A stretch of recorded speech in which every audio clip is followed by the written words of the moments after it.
वो देश है जिसने दुनिया को माइक्रोस्कोप और स्टॉक मार्केट सिस्टम जैसा बड़ा आविष्कार करके दिया।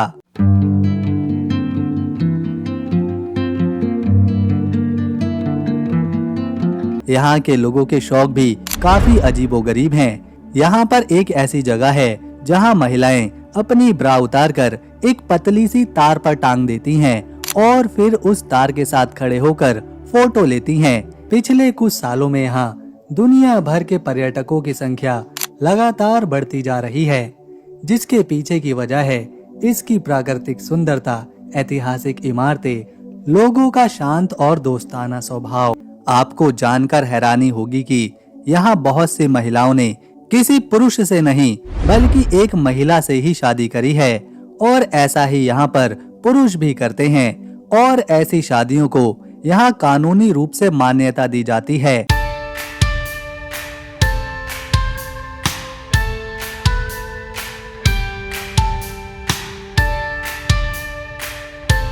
जहाँ जितनी आबादी नहीं है उससे ज्यादा लोगों के पास साइकिलें हैं। हालांकि इनके पास पैसों की कोई कमी नहीं, लेकिन यहाँ के लोग अपने ऑफिस, यहाँ की पवन चक्कियाँ न केवल बिजली बनाती हैं बल्कि पानी भी निकालती हैं और ये इतनी सुंदर होती हैं कि हजारों मील दूर से लोग इन्हें केवल देखने आते हैं। बाजार या फिर रिश्तेदारों के घर भी साइकिल से ही मिलने जाते हैं।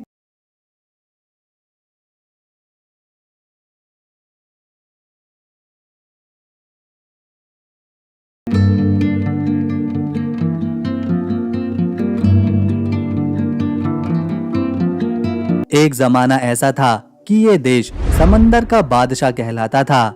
यहाँ की प्राकृतिक सुंदरता, पवन चक्कियाँ, लोगों का विनम्र स्वभाव और इस देश की राजधानी की हलचल भरी जिंदगी हर साल 2 करोड़ से ज्यादा सैलानियों को यहाँ आने पर मजबूर कर देती है। इसके अलावा यहाँ पर एक ऐसी जगह भी है कि अगर आपने एक कदम आगे बढ़ाया तो आप सीधा दूसरे देश में पहुँच जाएंगे। यहाँ कई घर तो ऐसे हैं जो आधे इस देश में हैं और आधे दूसरे देश में। ये देश पूरी तरह से बांध के सिस्टम पर खड़ा हुआ है क्योंकि यहाँ की जमीन का एक बड़ा हिस्सा समंदर तल से काफी नीचे है। इसीलिए शहरों को पानी से बचाने के लिए बांध का इस्तेमाल बड़े ही अच्छे तरीके से किया गया है। इस देश का राजा खुद आम लोगों को अपने जन्मदिन पर पार्टी देता है और उनके साथ आकर नाचता है। अपने जन्मदिन का जश्न आम लोगों के साथ मनाता है।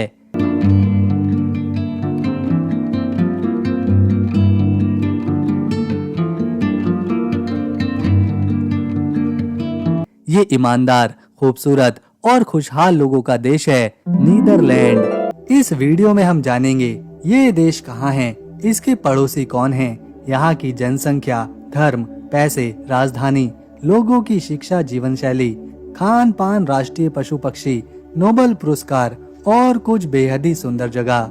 लेकिन उससे पहले आपसे एक ही रिक्वेस्ट है, अगर आप वीडियो को एक लाइक करेंगे और चैनल को सब्सक्राइब करेंगे तो हमारे पूरे दिन की मेहनत सफल रहेगी।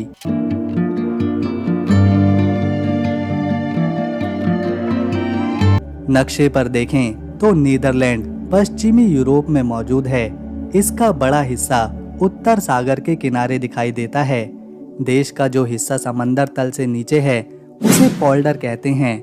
नीदरलैंड केवल अपना बॉर्डर 2 देशों के साथ शेयर करता है, एक जर्मनी से जो पूर्व की दिशा में है और दूसरा बेल्जियम से जो दक्षिण की दिशा में है।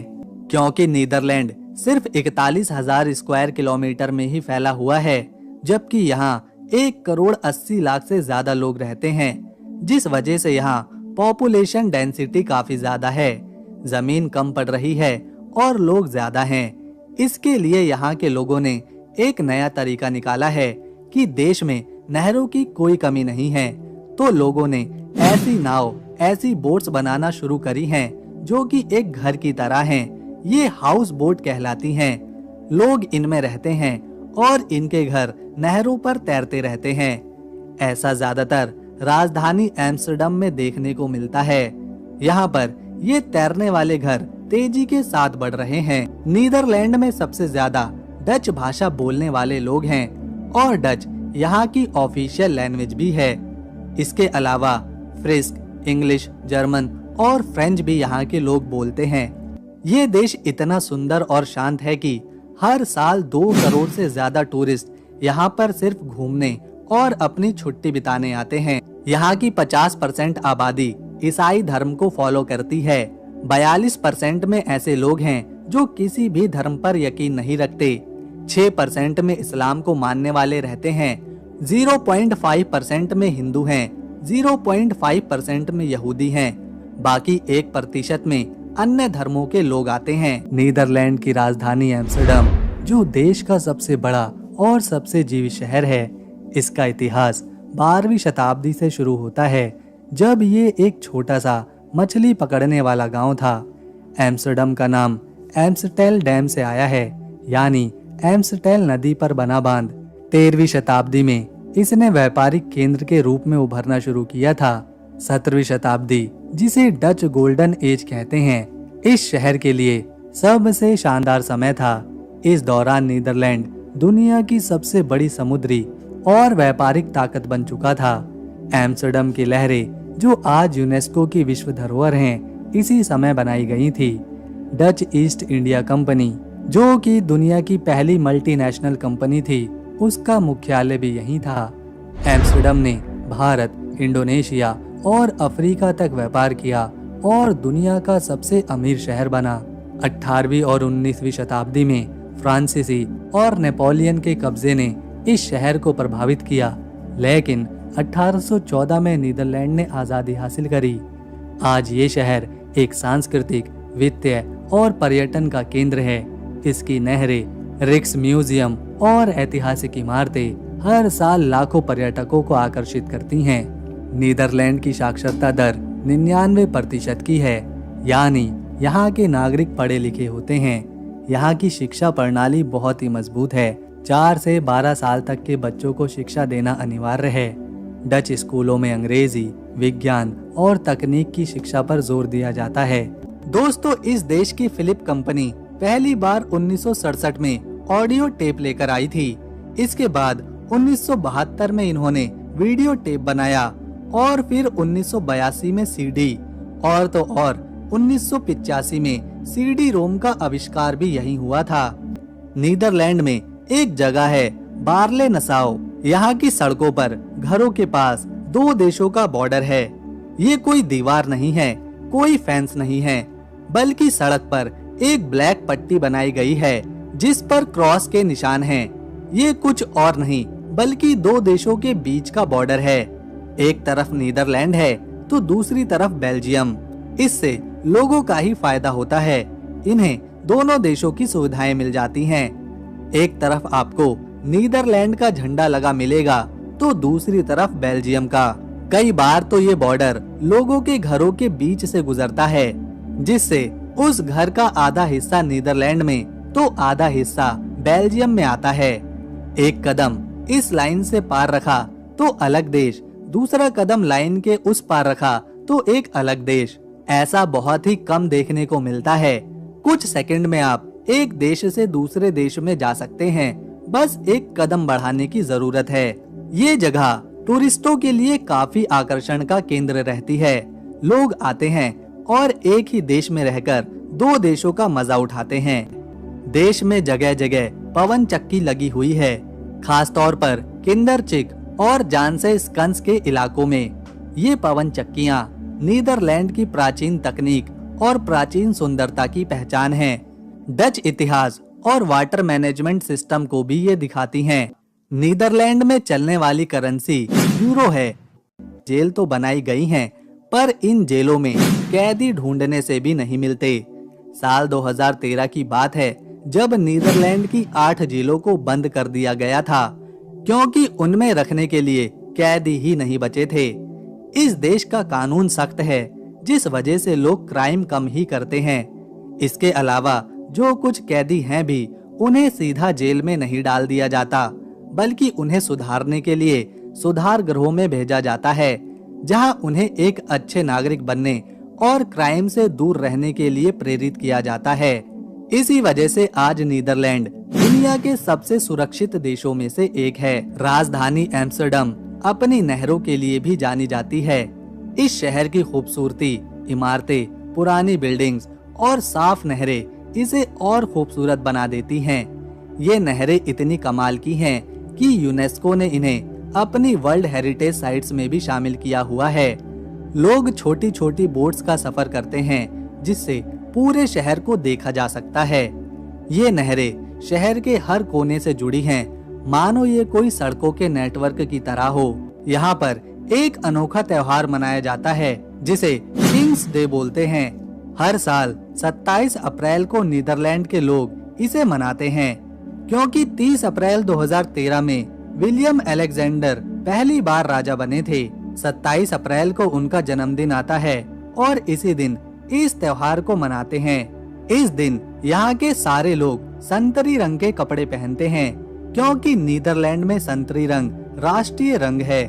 पूरा शहर, राजधानी एम्स्टर्डम संतरी रंग से सजा दिया जाता है। सड़कों पर नई दुकानें लगती हैं जिसमें अलग अलग तरह का सामान बिकता है। इस दिन हर जगह संगीत, डांस और कंपटीशन कराए जाते हैं। लोग नहरों के किनारे बोट्स पर पार्टी करते हैं। राजा और रानी खुद लोगों को पार्टी देते हैं, उनके साथ रहते हैं। दोस्तों, नीदरलैंड की सरकार ने गैसोलीन और पेट्रोल को बेचने पर बैन करने पर कई योजनाएं बनाई हैं। साल 2030 तक नीदरलैंड में पेट्रोल, डीजल से चलने वाली गाड़ियों को बेचने पर पूरी तरह से रोक लगा दी जाएगी और इसकी शुरुआत हो चुकी है। कई ऐसे शोरूम हैं जहां सिर्फ इलेक्ट्रिक व्हीकल ही बेचे जाते हैं। पूरे देश में तेजी के साथ इलेक्ट्रिक व्हीकल को बढ़ावा मिल रहा है। जगह जगह पर चार्जिंग स्टेशन खुल रहे हैं। लोगों ने खुद पर्यावरण और क्लाइमेट चेंज की समस्या को देखते हुए पेट्रोल और डीजल से चलने वाली गाड़ियों का इस्तेमाल करना भी बंद कर दिया है और अब यहाँ पेट्रोल की खपत भी कम हो रही है। इससे नीदरलैंड का पर्यावरण और साफ आबो हवा हर किसी को पसंद आ रही है। हवा में किसी तरह का कोई प्रदूषण नहीं है। देश पूरी तरह से कार्बन फ्री बनता जा रहा है। 2030 तक इस देश में सभी पेट्रोल डीजल की गाड़ियों पर बैन लगने वाला है, जिसके लिए लोग पूरी तरह से सहमत हैं और खुद उन्होंने इसका इस्तेमाल करना बंद कर दिया है। नीदरलैंड अपने सुंदर फूलों के लिए भी प्रसिद्ध है। यहाँ फूलों की खेती सबसे ज्यादा करी जाती है और दुनिया भर में सबसे बड़ा देश है नीदरलैंड जो फूल निर्यात करता है। खासकर ट्यूलिप को यहाँ पर सबसे ज्यादा एक्सपोर्ट किया जाता है। 17वीं शताब्दी में ट्यूलिप फूलों का निर्यात डच की अर्थव्यवस्था का बड़ा हिस्सा था और आज भी है। यहाँ का लिस्से एरिया और कियोकेनहॉफ गार्डन दुनिया का सबसे बड़ा ट्यूलिप उगाने वाला गार्डन है। इसके अलावा इस देश में दुनिया का सबसे बड़ा फ्लावर ऑक्शन भी होता है। यहाँ से रोजाना करोड़ों फूल बेचे जाते हैं। ट्यूलिप, गुलाब, लिली इसमें शामिल हैं। दुनिया का 60% फूलों की जरूरत यहीं से पूरी होती है। अमेरिका, ब्रिटेन, फ्रांस, जर्मनी इससे फूल खरीदने वाले बड़े देश हैं। यहाँ फूलों की खेती एडवांस मशीनों से होती है। फूल उगाने के लिए नई टेक्नोलॉजी का इस्तेमाल किया जाता है जिससे ज्यादा से ज्यादा फूल उगाए जा सकें। अब तक नीदरलैंड ने 6 नोबेल प्राइज अपने नाम किए हैं। साल 1976 में विलियम फ्रेडरिक ने लिटरेचर में नोबेल प्राइज जीता था। इससे पहले साल 1953 में फ्रिट्ज जर्निक ने फिजिक्स में नोबेल प्राइज जीता। इन्होंने फेज कॉन्ट्रास्ट माइक्रोस्कोपी टेक्निक बनाई थी। इससे भी पहले 1901 में वॉन्ट हॉफ ने केमिस्ट्री में नोबेल प्राइज जीता था। इन्होंने लॉ ऑफ केमिकल डायनामिक्स और ऑस्मोटिक प्रेशर की खोज करी थी। साल 1987 में टॉनी हॉफनेट ने शांति के लिए ये पुरस्कार जीता और 1969 में जैन टिनबर्गन और रेंजर फ्रिश को इकोनॉमिक्स में नोबेल प्राइज मिला था। इससे पता चलता है कि नीदरलैंड के लोग कितने ज्यादा पढ़े लिखे और नई नई चीजों को खोज करने में दिलचस्पी रखते हैं। नीदरलैंड के लोगों को बिल्लियों से बहुत प्यार है। ये प्यार इतना ज्यादा है कि एम्स्टर्डम में बिल्लियों का एक म्यूजियम भी है। इसे द कैट म्यूजियम कहा जाता है या फिर कैटन कैबिनेट, इसमें बिल्लियों की बहुत सी पेंटिंग्स, स्कल्पचर, आर्ट्स और बहुत कुछ देखने को मिलता है। वैसे तो यूरोप में कई बंदरगाह हैं, लेकिन नीदरलैंड का रॉटरडम बंदरगाह यूरोप का सबसे बड़ा बंदरगाह है। ये बंदरगाह समंदर से 40 किलोमीटर तक लगा हुआ है। रॉटरडम से जर्मनी, फ्रांस, यूके और बेल्जियम तक बड़ी मात्रा में सामान पहुंचाया जाता है। अटलांटिक महासागर और यूरोप के अंदर की मार्केट के बीच में उन्हें जोड़ने वाला ये एक खास गेट है। इसे एडवांस इंफ्रास्ट्रक्चर के साथ डिजाइन किया गया है, जिसमें डीप वाटर टर्मिनल और एफिशिएंट ट्रांसपोर्ट नेटवर्क शामिल हैं। रॉटरडम बंदरगाह नीदरलैंड की अर्थव्यवस्था का एक बड़ा सेंटर है, जहां से करोड़ों टन का माल हर साल इंपोर्ट और एक्सपोर्ट किया जाता है। इसके अलावा ग्लोबल शिपिंग इंडस्ट्री में भी यह अपनी अहम भूमिका निभाता है। नीदरलैंड का एक बड़ा हिस्सा नॉर्थ सी से लगा हुआ है, जहां के समंदर के किनारे बेहद ही खूबसूरत नजर आते हैं। लोग यहाँ भारी संख्या में आते हैं, मौज मस्ती करते हैं, घंटों समय बिताते हैं। यहाँ पर सूरज को डूबते हुए देखना वाकई में लाजवाब रहता है। ये है द हैग। ये शहर नीदरलैंड की सरकारी राजधानी है, जहाँ सरकार, संसद और राजा का ऑफिस है। द हैग का इतिहास बहुत पुराना है, जो 13वीं शताब्दी से शुरू होता है। 1230 में एक राजा ने यहाँ शिकार के लिए एक छोटा महल बनवाया, जिसके बाद बैनहॉफ नाम का एक बड़ा महल बना। आज ये महल संसद का घर है और शहर की सबसे खास जगह भी। 16वीं सदी में द हैग ने नीदरलैंड की आजादी की लड़ाई में बड़ी भूमिका निभाई थी। उस समय विलियम ऑफ द ऑरेंज नाम के नेता ने यहाँ से स्पेन के खिलाफ लड़ाई लड़ी। 19वीं सदी में द हैग दुनिया भर में मशहूर हुआ, क्योंकि 1899 में यहाँ शांति के लिए पहली बड़ी मीटिंग कराई गई। इस मीटिंग ने दुनिया में शांति के लिए नए कानून और रास्ते खोले।